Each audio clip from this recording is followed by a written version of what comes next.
এমন একটা বাক্স পৃথিবীর কোন মিস্ত্রি বানাতে পারবে না।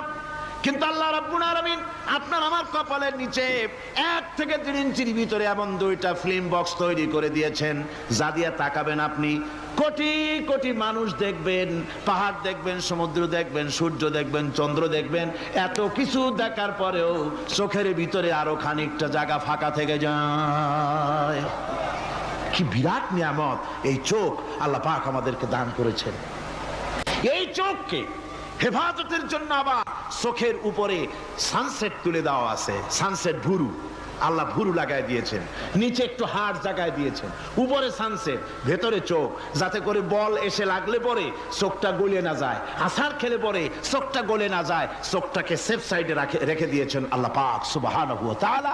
আল্লাহ পাকের কাছে শুকরিয়া তো আদায় করলাম না, আদায় করি। আসুন পড়ি আমরা সবাই আলহামদুলিল্লাহ।